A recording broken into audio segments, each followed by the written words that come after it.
자, 우리 같이 한번 말씀 보도록 하겠습니다. 출애굽기 16장 1절부터 5절까지 말씀, 그리고 31절부터 36절까지 말씀입니다. 자, 원래는 출애굽기 16장 전체를 다 보려고 했는데요. 그럼 여러분이 저를 싫어할 거잖아요, 그렇죠? 네, 그래서 이제 끊었습니다. 16장 1절부터 5절까지 말씀 우리 한 절씩 보겠습니다. 제가 1절 말씀 먼저 볼게요. 이스라엘 자손의 온 회중이 엘림에서 떠나 엘림과 시내산 사이에 있는 신광야에 이르렀다. 이집트 땅에서 나온 뒤 둘째 달 보름이 되던 날이다. 이스라엘 자손의 온 회중이 그 광야에서 모세와 아론을 원망하였다. 이스라엘 자손이 그들에게 항의하였다. 차라리 우리가 이집트 땅 거기 고기 가마 곁에 앉아 배불리 음식을 먹던 그때에 누가 우리를 주님의 손에 넘겨주어서 죽게 했더라면 더 좋을 뻔하였습니다.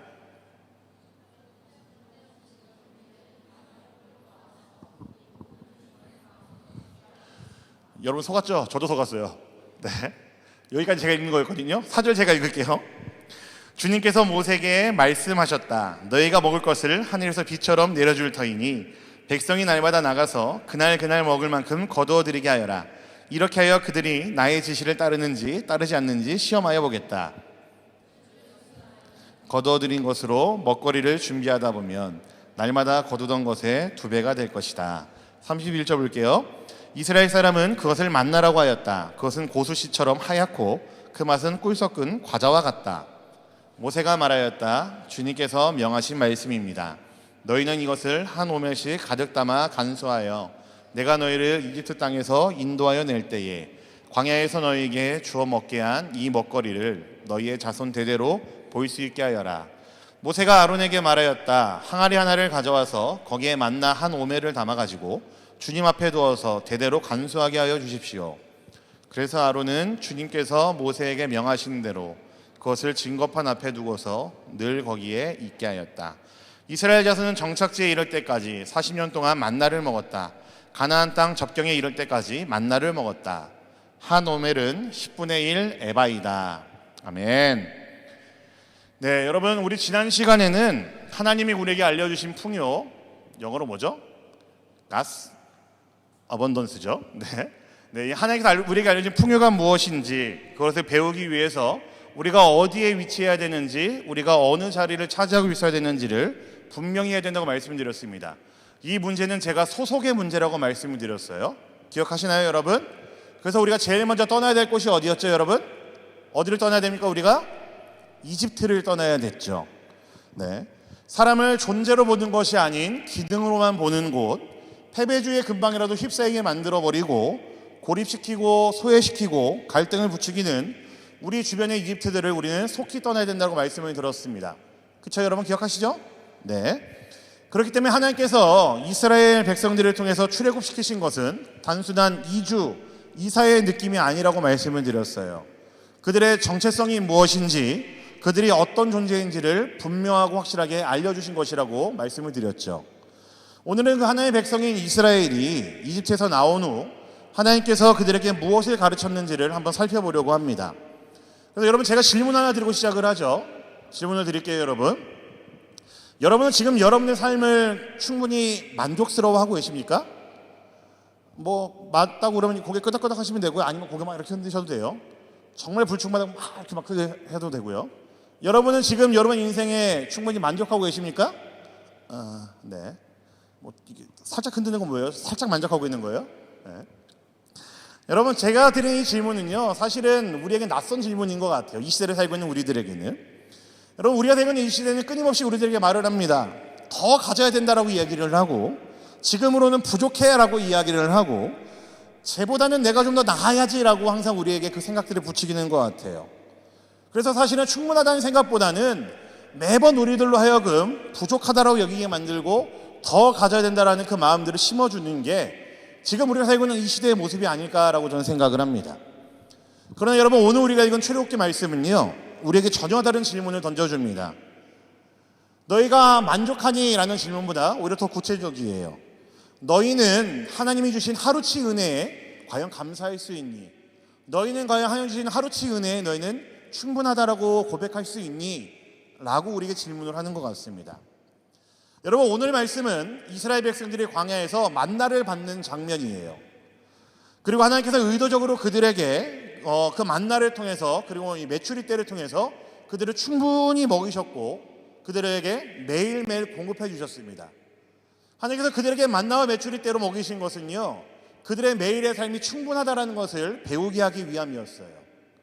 오늘 저는 여러분들과 이 말씀을 가지고 쭉 나눠볼 건데, 오늘 나눌 말씀을 통해서 우리가 어떻게 결핍의 문화를 떠나서 충분함의 은혜를 누리는 백성들이 될 수 있을지를 한번 좀 생각해 보려고 합니다. 여러분, 이스라엘 백성들은요, 지금 아주 위대한 하나님의 구원을 경험을 했어요. 홍해가 갈라졌죠. 그리고 그때 아주 큰 대국이었던 이집트라는 땅에서 그 몇백만 명 되는 많은 사람들이 이제 탈출을 했습니다. 그러니까 탈출이라는 표현보다는 그들을 이제 이집트는 이제 노예로 그들을 처리했는데, 그 많은 노동력들이 쭉 빠져나오는 거예요. 엄청난 일이 일어난 겁니다. 그리고 그 은혜를 이스라엘 백성들이 경험을 했어요. 그런데 시간이 얼마 지나지 않아서 이스라엘 백성들이 이렇게 고백을 합니다. 우리 오늘 말씀 3절 한번 볼까요? 3절입니다. 보겠습니다. 시작. 이스라엘 자손이 그들에게 항의하였다. 차라리 우리가 이집트 땅 거기 고기 가마 곁에 앉아 배불리 음식을 먹던 그때에 누가 우리를 주님의 손에 넘겨주어서 죽게 했더라면 더 좋을 뻔하였습니다. 그런데 당신들은 지금 우리를 이 광야로 끌고 나와서, 여러분 지금 이게 무슨 말일까요? 이들은 이집트에서 10가지 재앙을 다 받거든요. 여러분 10가지의 재앙이, 엄청난 재앙들이 쏟아졌다고요. 하나님이 그들이 살던 고센 땅에는 우박을 내리지 않으시고 이집트 사람들이 거주하는 그 땅에만 이게 집중 타격을 할 수 있을 정도로 그런 아주 신비하고 기이한 일도 경험을 했어요. 마지막 재앙이 뭐였죠, 여러분? 처음 태어난 모든 것들, 짐승부터 사람들이 전부 다 죽어 나자빠지고 있었는데, 그때 하나님께서는 이스라엘 사람들만은 살리셨고 그들은 그 재앙에서 건짐을 받게 하셨습니다. 여러분 이것만 있나요? 이스라엘 백성들이 이집트로 나와서 뭔 일을 겪었죠? 바다가 앞에 가로막고 있는데 하나님께서 그들 앞에 바다를 가르셨습니다. 바다만 갈라지고 끝나지 않았어요. 이스라엘 백성들은요, 그 갈라진 바다 가운데를 걸어 다녔습니다. 걸어가면서 와, 바다가 진짜 갈라졌네라고 그들은 아주 생생하게 그것들을 경험했단 말이죠. 봤습니다. 체험했어요. 그런데 그 이스라엘 백성들이 하는 말이 뭐예요? 하나님이 행하신 그 은혜와 엄청난 구원보다 뭐가 더 좋다고요? 이집트에서 먹던 고기 가마 곁에서 먹던 그 배부르게 먹는 음식이 더 좋았다라고 이야기를 하는 거예요. 여러분 이해가 되세요? 표정들이 참나 지는 뭐 이렇게 하는 표현들인데 저는 이해가 안 됩니다. 뭐 그렇게 먹을 걸 그렇게 썩 좋아하지도 않고요. 여러분 이게 웃긴 일이죠. 이스라엘 백성들은요, 엄청난 경험을 했고 엄청난 은혜들을 눈으로 봤는데도 불구하고 그들의 마음에는 뭐가 있었어요?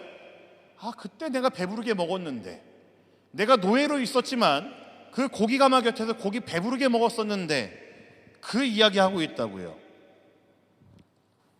여러분 왜 그럴까요? 이스라엘 백성들이, 전 답은 간단하다고 생각합니다. 불안하기 때문이죠. 내일 당장 뭐 먹을지 모르겠고 지금 가진 게 아주 불안정해 보이고, 지금 이 광야는 조금만 걸어가 보니까 답이 안 보이거든요. 와, 내가 여기서 평생 살아야 되나? 지금 그 생각들이 지금 이스라엘 백성들의 머릿속에 가득 차 있거든요. 불안정합니다. 그때 이스라엘 백성들이 보여준 그들의 시선과 그들의 결정과 그들의 모습이 뭐냐면요, 저는 표현을 이렇게 했습니다. 결핍의 사고방식이었습니다. 그들의 사고는 이런 구조로 흘러가고 있어요. 지금은 부족해, 불안정해, 하나님이 나에게 충분하게 주시지 않았어, 내가 참 없네. 그러니까 어떻게 해요? 모든 게 다 마음에 안 들고 불평과 원망스러움의 덩어리들인 거죠. 여러분 이 사고를 경계해야 되는 이유가 뭔지 아세요? 이 결핍에 대한 판단은요, 결핍에 대한 우리들의 사고는요, 반드시 원망과 탐욕으로 연결이 됩니다. 불평과 불만으로 연결이 된다는 거예요. 여러분 오늘날 여러분들 이런 비슷한 경험하지 않습니까? 취업 준비가 길어지면은 하나님이 나를 잊어버리셨나? 이런 생각 들지 않으세요? 뭔가 일이 잘 안 되면은 하나님이 자꾸 내 앞길을 막으시는 것 같네. 여러분 이런 생각 안 드십니까? 인스타그램이나 어디 뭐 SNS에 어떤 친구가 뭐 외제차 올리고 뭐 어디 놀러 간 데 올리고 막 그러면은 야, 얘는 이렇게 돈 벌고 이러고 있는데 난 지금 뭐 하고 있는 거지? 그런 생각 안 드세요, 여러분? 이게 제가 솔직하게 고백하자면요, 저한테 좀 자유로울 수 없는 마음이거든요. 저도 가끔 간혹 그런 생각이 들 때가 있어요. 여러분, 그럴 때마다 이런 생각으로 귀결이 될걸요. 여러분들의 결론은요, 차라리 예전이 나았는데, 내가 교회 가는 시간 좀 줄이고 더 좀 해볼 걸. 내가 예수 믿기 전에 그나마 좀 괜찮았었는데, 나이가 그럼 얘랑 좀 비슷하게끔 어디쯤 갈 수 있었을 텐데. 분명히 여러분 이런 생각들로 귀결이 될 겁니다. 여러분, 이런 생각에 빠졌을 때가 뭐냐면요, 하나님의 풍요를 누리는 때가 아니고 결핍에 사로잡혀서 모든 것들을 불평과 불만으로 보는 시기이고요, 결핍에 사로잡혀서 나에 있는 모든 것들을 원망과 부족함으로 보는 것이 바로 딱 이때라는 거예요. 조심해야죠. 우리가 정말로 경계해야 되는 모습들이라고 저는 생각을 합니다. 그렇다면 여러분, 하나님은 어떻게 우리를 이 문화에서 벗어나게 하실지 오늘 말씀에 이렇게 되어 있어요. 이스라엘 백성들의 불평과 결핍에도 불구하고 하나님께서는 그들을 포기하지 않으셨음을 볼 수가 있습니다. 하나님은 그런 결핍 가운데 놓여있는 이스라엘 백성들을 꾸짖지 않으시고 그들에게 만나라는 것을 선물로 주셨어요. 그런데 조건이 있었습니다. 우리 4절을 볼까요? 4절입니다. 봅시다. 시작. 주님께서 모세에게 말씀하셨다. 너희가 먹을 것을 하늘에서 비처럼 내려줄 터이니 백성이 날마다 나가서 그날 먹을 만큼 거두어 드리게 하여라. 이렇게 하여 그들이 나의 지시를 따르는지 따르지 않는지 시험하여 보겠다.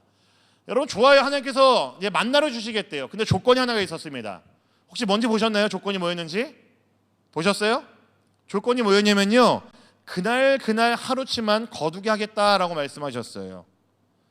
여러분, 하나님께서 이스라엘 백성들에게 광야에서 주신 만나는요, 단순한 음식에 대한 공급이 아니었습니다.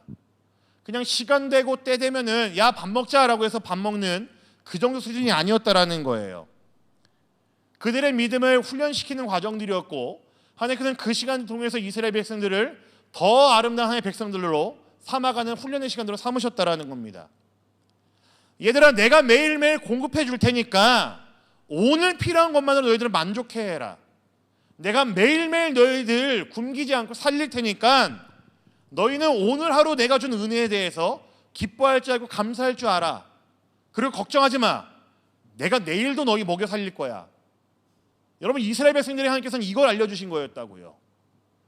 너희의 삶을 걱정하지 마. 오늘 내가 너에게 하루치 은혜를 줄 거고 그거면 충분해. 내일 일 걱정하지 마. 내일도 내가 너희 먹여 살릴 거야. 충분해 라고 하나님께서 말씀하신 거라고요. 네, 여러분, 제가 말한 대로 이스라엘 백성들이 다 했으면 우리가 알고 있는 이스라엘 백성이 있었을까 없었을까요? 없었겠죠. 사실 오늘 말씀만 봐도 이스라엘이요, 그 잠깐 사이에 또 욕심을 부립니다. 욕심 부리니까 어떻게 됐을까요, 여러분? 그들이 더 거뒀던 것이 그 다음날 되니까 다 썩어버렸대요. 여러분, 이스라엘 백성들이 왜 욕심냈을까요? 간단합니다. 이 사고에서 못 벗어났습니다. 하나님을 신뢰하지 않았고요, 갖고 있었는데도 부족하다라고 생각을 했어요. 나한테 충분히 있었는데도 이걸로는 안 돼라는 생각을 했습니다. 더 갖고 있고 더 소유하고 싶고 더 쟁여두고 싶고 더 쌓아두고 싶은 마음들이 그 잠깐 사이에도 이스라엘 백성들에게 생겼다고요. 그래서 여러분, 이스라엘에게 광야에서 만나를 먹이셨던 것은요, 밥을 먹이느냐 안 먹이느냐의 문제가 아니었습니다. 이집트를 떠난 너희들은 과연 누구를 신뢰하고 살래를 묻는 거였고, 이집트를 떠난 너희들은 무엇에 만족하면서 살래라는 것을 묻는 하나님의 시험이었던 거예요. 여러분, 지금 이 훈련은요, 이 시험은요, 지금 우리에게도 동일합니다. 유효해요. 여러분, 우리는 앞날이 두려워서 지금의 삶에 만족하지 못합니다. 안 그러십니까, 여러분?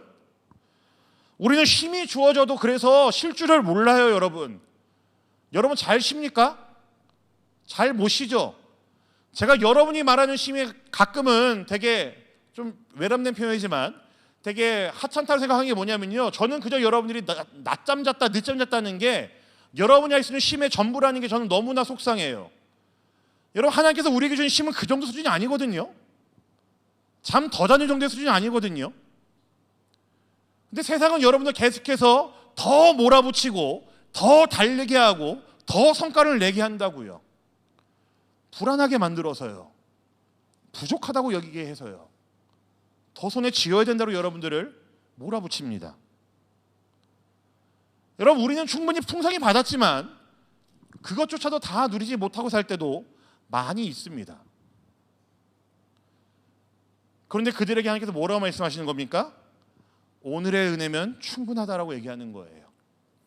그날 내가 너에게 주는 은혜면 너희는 만족할 수 있다라고 말씀하시는 거라고요. 여러분, 지금 이 마음들이 없다고 한다면은 우리는 무엇을 더 가지고 있어도 매일 공허할 겁니다. 매일 불안할 거예요. 매일 부족할 겁니다. 매일 못 쉴 겁니다, 여러분들은. 여러분, 오늘 하나님께서 이스라엘 백성에게 주신 만나의 의미가 뭐냐면요, 딱 이 뜻이에요. 뭐라고요? 한번 읽어볼까요? What is this입니다. 이게 뭐죠? 이게 뭐지? 뭐 이런 뜻이에요. 하나님께서 그들에게 만나를 선물로 주셨는데 그걸 보자마자 이스라엘 백성의 반응이 뭐였어요? 뭐라고요? 영어로? 엥? 영어로 뭐라고요? What is this? 중국어로 뭐예요? 자, 중국어로 뭐예요, 여러분? 스페인어로 뭐죠? 저는 모르겠어요, 스페인어로는요. 네, 여러분, 만나의 의미가 이겁니다. What is this? 이게 뭐지? 라는 이게 놀라움과 궁금함의 질문이죠. 현재 이해할 수 없는 하나님의 일하심을 보고 거기에 놀란 이스라엘 백성들의 그 순진한 반응이 그대로 담겨있는 표현이 만나예요. 재밌지 않아요? 근데 여러분, 웃긴 이야기지만 우리는 알아야 됩니다. 하나님은 우리의 이해를 초월하는 방식으로 공급하시고 붙드시는 분이라는 사실이에요. 그래서 이름이 만납니다. 이스라엘 백성이 전혀 듣도 보도 못한 물건이었거든요. 음식이었거든요. 여러분, 하나님의 은혜는, 하나님께서 주시는, 공급해 주시는 은혜는요, 우리의 이해를 초월하는 방식으로 우리에게 주어진다는 거 기억하시면 좋겠습니다. 우리는 그 은혜를 다 설명하려고 하지 않고 매일매일 그것에 만족하고 감사할 수 있는 마음이 우리에게 필요하다라는 거예요. 그래서 이름이 뭐였다고요? 만납니다. 조금만 더 이야기해 볼게요, 여러분. 제가 처음에 이야기했던 결핍의 사고방식이라는 것은요, 단지 이스라엘 백성들의 문제가 아닙니다. 오늘날 저와 여러분들의 모습 속에서도 계속해서 드러나고 있는 모습이에요. 여러분, 왜 결핍의 사고방식이 문제인 줄 아세요? 단지 이건 생각의 문제가 아니라 삶 전체의 태도와 행동들을 바꾸는 것들이기 때문에 그래서 우리가 경계를 해야 된다는 겁니다. 여러분, 출애굽기 16장에서는요, 이스라엘 백성들은 광야에서 물리적인 결핍에 직면하니까 그들의 반응이 뭐였냐면은 하나님의 그 구원의 약속들, 그 엄청난 은혜들을 잊어버리고 불평과 불만과 원망으로 나아갔습니다. 고기가 막 곁에 있었을 때가 좋았는데, 내가 먹고 싶을 때 마음대로 먹었던 그때가 좋았는데, 자신들의 처지는 잊어버리고 노예였었는데도 그걸 잊어버리고 그냥 단순히 배가 불렀을 때가 좋았다고 이야기를 하는 거예요. 여러분, 지금 이 말은요, 단순한 아쉬움이 아닙니다. 하나님보다 이집트의 구절을 더 신뢰하겠다는 말이죠. 지금 이 사람들 뭐한 사람들이에요? 이집트를 떠난 사람들인데 그때가 더 좋았다라고 지금 돌아가고 싶어하는 마음을 표현하고 있는 겁니다. 또 무슨 마음일까요? 하나님이 주신 공급이 우리에게 충분하지 않다라는 표현이죠. 하나님은 나의 만족을 채워줄 수 없어라고 하고 있습니다. 오히려 노예였을 때가 더 좋다라고 얘기하고 있는 거죠. 그래서 지금 이 표현은요, 여러분, 굉장한 불신앙의 표현입니다. 하나님 믿지 않겠다라는 표현입니다.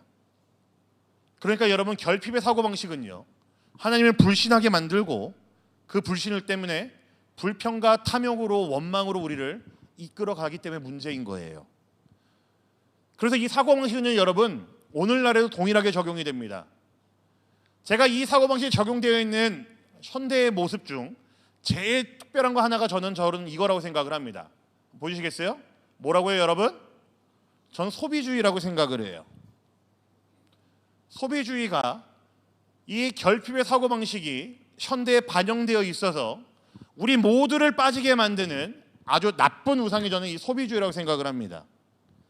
여러분, 이 소비주의 문화는요, 현대사회 속에서 결핍의 사고가 제도화되고 있었음을 보여주는 거고요, 얼마나 이것이 우리의 도처에 깔려 있어서 우리를 매일매일 매 순간순간 유혹하고 있는지 보여주는 게 저는 이 소비주의라고 저는 생각을 해요. 여러분, 소비주의는 우리가 왜 소비를 합니까? 간단하죠. 나 지금은 너무너무 부족해. 나 이게 더 있어야지 내 가치가 드러날 것 같아. 내가 뭔가를 더 손에 쥐어야지 나는 더 대단한 사람이야. 내 가치는 내가 하나, 둘, 셋, 넷, 다섯 개 더 있어야지 내 가치는 증명되는 거야. 더 가지고, 더 누리고, 더 손에 쥐어야지 내가 괜찮은 사람이 돼. 라는 게 반영되는 게 소비주의 아니겠습니까, 여러분? 내가 손에 쥔 것을 나를 더 증명하려고 하고, 그러기 위해서는 더 소비해야 되고, 그래서 나를 더 돋보이게 해야 됩니다. 그리고 이걸로도 나중에는 부족하다 여깁니다.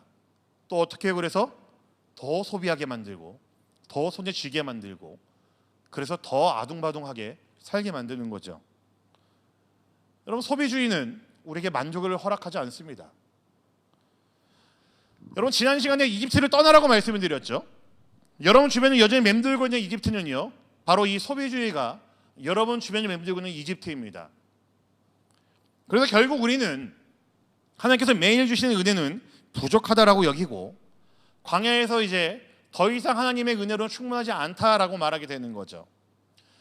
여러분, 제가 좋아하는 이제 기독교 철학자 중에 제임스 스미스라는 분이 있습니다. 이분이 쓴 책 중에 You Are What You Love라는 게 있습니다. 이게 좀 재밌는 게 뭐냐면요, 이 책이 우리나라 말로 어떻게 번역됐냐면요, 전혀 다른 의미로 번역이 됐어요. 습관이 영성이다, 뭐 이렇게 번역이 됐습니다. 근데 이 책에서 이런 내용이 담겨 있어요. 우리 시대의 사람들은 더 이상 전통적인 신들을 섬기지 않는다. 그 대신 우리는 쇼핑몰에서, 온라인 장바구니에서 새로운 테크 제품과 SNS 피드 속에서 의미를 찾는다. 우리는 그곳에서 구원을 기대하고 그곳에서 정체성을 얻는다. 우리는 우리의 지성을 따라 사는 것이 아니라 우리의 사랑을 따라 산다라고 이야기합니다. 여러분, 마음이 들썩들썩하죠. 요즘 아이폰 17이 공개됐습니다. 저 우리 남성 동지들, 네, 여러분 웃고 있는 거 알아요. 마음이 어떤지는 알고 있어요. 바꿀까? 네, 2년 또 노예 계약 한번 해볼까? 뭐 이런 마음 있는 거 알고, 내 지금 갖고 있는 거 이거 하나 뭐하고 팔면은 살 수 있을까? 그런 마음 있는 거 알고 있어요, 여러분. 여러분, 이게 뭘 말하는 거냐면요, 이 스미스가 말하는 거는 소비주의가 단순한 어떤 경제 현상이 아니라 이제 형성적인 예배를 만들어내는 것이라는 거죠. 우리의 소비를 통해서 우리의 영혼이 어떻게 형성되고 있는지 보여진다라는 거예요. 더 쉽게 말하면요, 우리가 무엇을 갈망하느냐가 우리의 인생을 결정짓는다라는 걸 이야기하고 있는 거예요. 근데 우리는 무엇을 갈망해요? 요즘 시대의 사람들은 뭐요? 소비를 갈망합니다. 온라인 쇼핑몰, 신제품, 아이폰, 그죠? 요즘 아이폰 에어 나오고 제가 볼 때는 자매들이 되게 좋아할 것 같은데, 뭐 그런 것들, 또 다른 많은 것들, 여러분 이것들이 우리의 소비를 부추기고 우리가 갈망하게 만든다라는 거죠. 그리고 이것에 빠져 있으면 이것이 우리의 인생이, 우리의 영성이, 우리의 예배가 그것을 결정된다라는 거예요. 만약 우리가 소비를 통해서 우리들의 가치를 증명하려고 한다면은 그 소비주의는 이미 우리의 신앙을 대체한 우상이 되어버렸다라는 이야기입니다. 여러분, 그래서 중요한 거예요, 여러분. 여러분이 계속 부족함을 느끼고 불평함을 계속 토로한다면은, 그래서 그것이 우리를 소비주의로 이끌고 간다면은, 소비주의의 결과는 그것이 우리가 갈망하는 것이고 그것이 우리의 어떤 예배가 되고 영성이 되어버릴 건데, 그때는 이미 소비주의 자체가 우리의 뭐가 된다고요? 우상이 되어버렸다라는 거죠. 또 유명한 분이 있는데, 우리 팀 켈러 목사님이 있습니다. 여러분 잘 아실 거라 생각해요. 몇 년 전에 뭐 돌아가셨지만 이분이 이런 이야기 했습니다. 우상이란 하나님보다 더 중요하게 생각되는 그 무엇이다 라고 말합니다. 그것 없이는 살 수 없다고 느껴지는 모든 것들이 전부 다 뭐라고요? 우상이다 라고 이야기합니다. 내가 만든 신이 나와요. 우리 양육반 훈련생들 필독서입니다. 네, 이렇게 생겼어요, 책이. 제가 보여드리려고 그랬는데, 여러분 우상은 이런 겁니다. 내가 하나님보다 더 중요하게 생각되는 무엇입니다. 안 정해져 있어요. 내가 마음에 품고 있는 그 무엇이 뭐라고요? 우상입니다. 여러분, 소비주의가 우상이 될 수 있을까요, 없을까요? 됩니다. 충분히 됩니다. 여러분, 돈이 없으면 불안하시죠? 더 있어야 되겠다고 생각하시잖아요. 사람들의 인정을 받지 못하시면 여러분 자존감이 무너지죠. 최신 기기나 외모, 성과가 여러분들의 매일매일의 삶 속에서 가득 차 있고 머릿속에 들어앉아 있고, 여러분들이 거기서 정말 조금이라도 헤어날 수 없다고 한다면은 여러분은 이미 그 앞에 무릎 꿇으신 겁니다. 소비주의는요, 우리가 아무도 모르게, 나도 모르게 경배하고 있는 우상 중에 하나라는 거예요. 신용카드, SNS에 많은 인플루언서들의 플렉스하는 그런 문화들, 마케팅, 이 모든 것들은 여러분을 항상 불안하게 만들고 계속해서 여러분들을 몰아가죠. 불안과 비극으로 여러분들을 이끕니다. 그래서 항상 우리에게 이렇게 이야기하죠. 지금은 부족해. 더 가지고, 더 누리고, 더 손에 쥐어야 돼라고 우리에게 얘기합니다. 이것 때문에 우리는 쉬어도 안 쉰 것 같고, 쉬라고 그래도 못 쉽니다. 가져도 불만스럽고, 매 순간이 불안하고, 모든 것들이 우리에게는 불평등함으로 다가옵니다. 충분하지 않습니다. 늘 누군가와 비교하며 살죠. 결핍에 사고, 현대판 이집트 그 자체인 소비주의는요, 하나님보다 세상을 더 신뢰하게 만듭니다. 그렇기 때문에 오늘 하나님이 오늘 말씀 통해서 우리에게 말씀하신 게 이거예요. 하루치 은혜면 충분하다라는 겁니다. 하나님의 이 말씀은 단순한 위로가 아니라요, 여러분.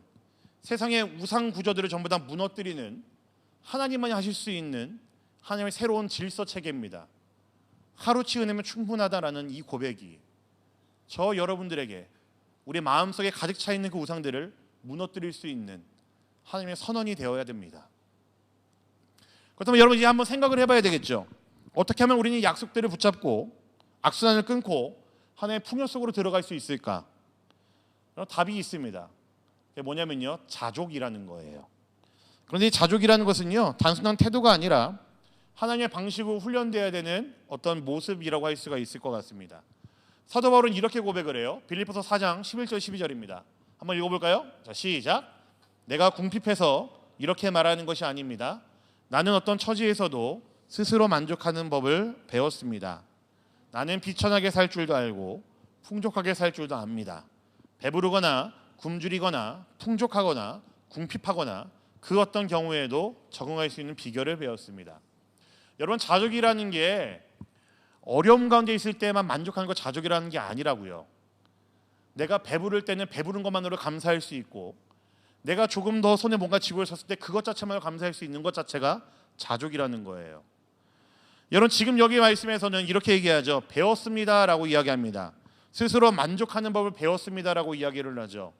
배웠습니다라는 단어가 어떤 뜻이냐면요, 헬라어로 이런 뜻입니다. 만타노라는 뜻인데, 이게 뭐냐면요, 한번 딱 하고 끝나는 단회적인 게 아니고 계속해서 하는 것을 이야기합니다. 훈련받는 걸 이야기해요. 한 번 하고 안 되면은 또 한 번 해보고, 안 되면 또 한 번 해보고, 조금 되면은 또 계속 해보는 거. 이 모든 일련의 과정들을 배웠다라는 단어에 들어있어요. 여러 가지 반복된 학습을 통해서 몸에 익숙해진 그 학습 자체를 이야기합니다. 여러분, 사도 바울이 말하는 게 굉장히 의미 있는 거예요. 자족을 배웠다는 것은요, 한 번의 결단으로 끝나는 것이 아니라 기도에 한 번 나가고 눈물 펑펑 쏟으면서 주님 죄송해요 잘못해서 하면 울면서 끝나는 게 아니라 매일 내 삶 속에서 여러 번 내가 해봐야 되는 일이라는 겁니다. 당장 여러분 못할 수도 있어요. 저 압니다. 여러분 당장 여러분 타워하고 장바구니 있는 거 어떻게 비워요? 여러분 아깝잖아요. 그렇죠? 여러분 지금 당장 구매한 것도 어떻게 다 토해합니까? 아깝죠. 당장 할 수 있는 거 아니에요. 한 번에 할 수 있는 문제 아닙니다. 하지만 사도가 말하는 건 뭐예요? 여러 번 계속해서 내 삶에서 끊임없이 해야 되는 문제라는 거죠. 매일매일 훈련되고 연습되고 선택해야 되는 신앙의 삶 자체를 이야기하는 게 배웠다라는 표현입니다. 여러분, 이 자족이라는 게 중요해요. 그래서 내가 누구를 믿고 사는지를 보여주는 거울이거든요. 하나님은 오늘도 나에게 공급하신다는 그 믿음이 없으면은 여러분 자족 못합니다. 내일은 내가 책임져야 되는 그 불안이 있는데 어떻게 여러분 자족할 수 있어요? 만족이 절대로 있을 수가 없죠. 남보다 느릴 수도 있고 더 많은 것을 누리지 못할 수도 있지만 하나님이 나에게 딱 맞게 공급하셨다라는 그 믿음이 있어야지 그 믿음으로 살아가는 것이 여러분 자족입니다. 여러분의 삶 가운데 기쁨으로 감사를 받아들이는 것이 자족이라고요. 가난한 게 아니라 오히려 우리를 진짜 풍요로 몰아가는 것이 자족이고 하나님이 주시는 그 충만함과 자유로움 속으로 우리를 몰아가는 것이 자족입니다.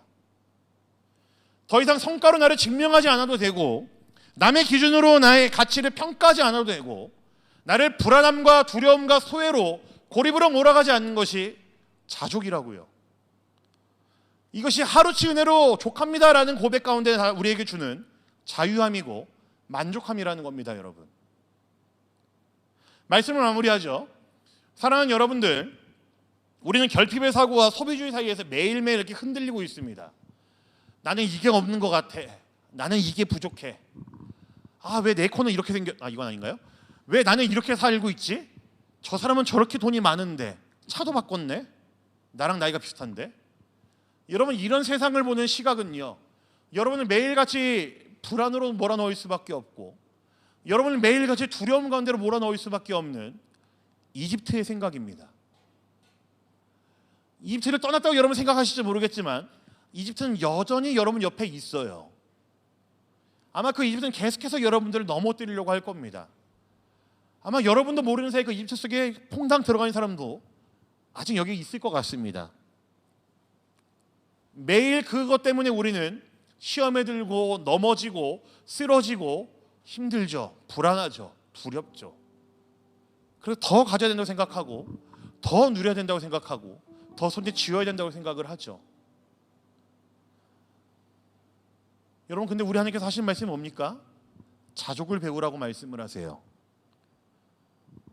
하루치 은혜에 너희들 만족할 수 있는 것들 너희가 경험하면 좋겠고, 매일매일 너희의 삶에서 너희가 도전해보면 좋겠어라고 이야기하십니다.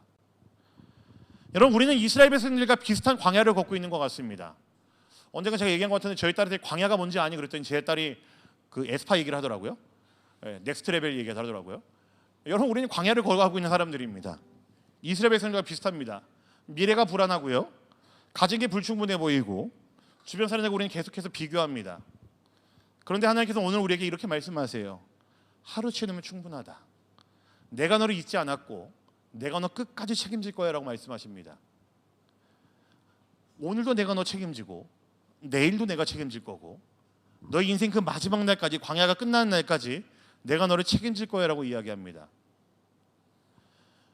이스라엘 백성들이 처해있던 광야는요, 여러분, 부족한 것이 아니라 나에게 주신 모든 것들이 하나님이 주신 것임을 고백하고 그것이 은혜인 줄 알고 자족하는 곳이었습니다. 여러분의 일상이 그것들을 배우는 곳이라는 이야기예요. 많은 것들이 눈에 들어올 겁니다, 여러분. 많은 것들이 여러분들을 하여금 더 화려한 삶을 쫓으라고 이야기할 겁니다. 그러기 위해서 여러분들을 매일같이 불평과 원망으로 몰아넣을 것이고, 계속해서 삶이 부족하다라고 말할 거예요. 하지만 여러분, 그런 결핍의 사고에서 벗어나서 여러분이 누리고 있는 그 모든 것들에 대한 자족의 시선으로 여러분의 삶을 관망할 수 있기를 간절히 소망합니다. 훈련의 문제예요, 여러분. 계속해서 해나가셔야 됩니다. 여러분의 모든 삶이 이것들을 경험하고 훈련할 수 있는 훈련장입니다. 하나님이 주길 원하시는 풍요, 그거에 대한 답은요, 여기에 있습니다. 사랑 우리 모든 청년들, 여러분의 삶이 아무리 광야 같다 할지라도 고기 가마를 찾았던 이스라엘 백성들이 아니라 만족할 줄 알고 충분하다라고 여길 줄 아는 그런 여러분 모두가 되기를 간절히 소망합니다. 하나님이 여러분에게 주시는 모든 상황들, 환경들, 사람들, 누리는 모든 것들에 먼저 감사할 수 있고, 그것들이 충분하다라고 하나님께 고백할 수 있는 여러분 모두가 되면 좋겠습니다. 목사님 뭘 아세요라는 표정으로 있는 사람들이 있기는 하지만 여러분, 그때 시험해 봐야 되는 것이라고요. 그때 훈련을 여러분 하셔야 된다고요. 여러분 매일의 삶에서 이 자족의 훈련들이 있기를 소망합니다. 결핍의 사고방식에서 벗어나서 여러분 스스로의 삶에 기뻐할 수 있고, 하나님 주시는 하루치 은혜임을 기억하시고 고백하시면서 감사함으로 살아갈 수 있는 여러분 모두가 되길 원합니다. 여러분, 그것이 풍요입니다. 아시겠죠? 우리 함께 말씀을 기억하면서 함께 찬양하면 좋겠습니다. 충만이라는 찬양이 있어요, 여러분. 우리의 모든 삶이 충분하지 않고 부족하다 할지라도 우리 그리스도인들의 가장 무서운 점은요, 세상 사람들이 볼 때는 저 사람 부족해, 저 사람 연약해, 저 사람 가진 게 없어라고 말하는 그때에도 우리 그리스도인들은 충분하다라고 말할 수 있는 사람들 우리들이기 때문에 저는 그게 그리스도인들의 무서움인 것 같아요. 세상에 많은 사람들이 저 사람 처지는 되게 안 좋은데, 되게 부족한데라고 많은 사람들이 세상의 기준으로 그렇게 말할지 모르겠지만, 적어도 우리 그리스도인들은 그 상황 가운데서도 충분합니다, 저는 충만합니다라고 고백할 수 있는 자들이 우리들이기 때문에, 그래서 세상은 우리를 두려워했다라고 성경에 기록되어 있는 것 같아요. 여러분 그러한 마음으로 함께 고백하시고 우리를 충만히 채우시는 그 은혜를 경험하는 시간 되길 소망합니다. 함께 찬양하겠습니다.